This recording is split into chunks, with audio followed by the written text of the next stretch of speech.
Hello students, तो चलिए जानते हैं डिफरेंट टाइप्स ऑफ सीड। सबसे पहले देखिए, हमने पढ़ा था कि जो सीड होता है, मैच्योर सीड जो सीड होता है उसके अंदर क्या क्या रह जाता है।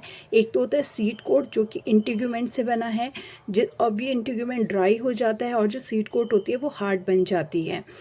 देन कॉटिलिडॉन, तो कॉटिलिडॉन्स के बेसिस पे हमने पढ़े थे डाइकॉट जिसमें 2 कॉटिलिडॉन्स प्रेजेंट होते हैं, एंड मोनोकॉट जिसमें 1 सिंगल कॉटिलिडॉन प्रेजेंट होता है, एंड एम्ब्रियोनल एक्स। जो सीड्स होते हैं वो कितने टाइप के होते हैं, तो 2 टाइप के बेसिकली हमारे सीड होते हैं, नॉन एल्ब्यूमिनस जिसे एक्स एल्ब्यूमिनस भी कहा जाता है, और एल्ब्यूमिनस। तो देखिए, एक्स एल्ब्यूमिनस या फिर नॉन एल्ब्यूमिनस सीड्स वो सीड्स होती हैं the seeds have no residual endosperm, यानी कि जिनका एंडोस्पर्म बचा ही नहीं है। हमने बताया था ना लास्ट शॉर्ट में कि जो एंडोस्पर्म होता है जायगोट जब ग्रो होता है एम्ब्रियो में, तो उसी को कंज्यूम करता है as a source of energy.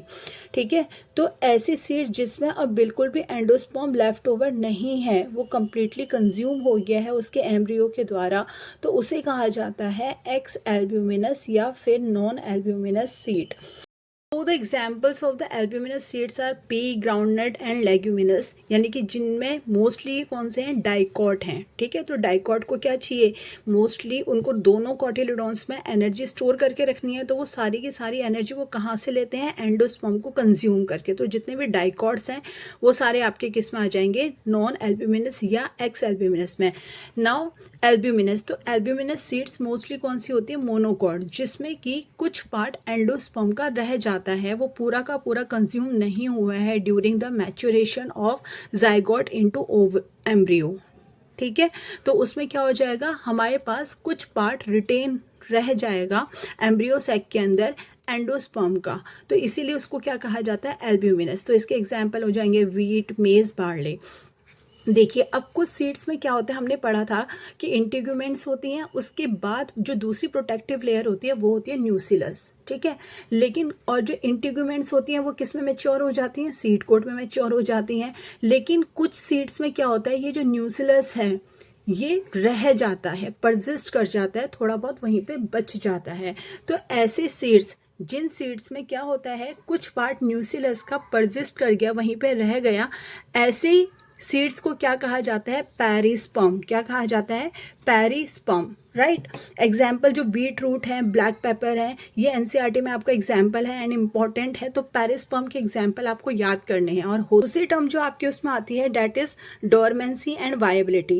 लेकिन वायबिलिटी क्या होती है, पहले उसको जान लेते हैं। देखिए, वायबिलिटी का मतलब होता है वो ड्यूरेशन जिसमें कि एक सीड जर्मिनेट कर सकता है, यानी कि वो टाइम पीरियड जब तक उसकी जर्मिनेशन पावर रिटेन रहती है, उसे कहा जाता है वायबिलिटी।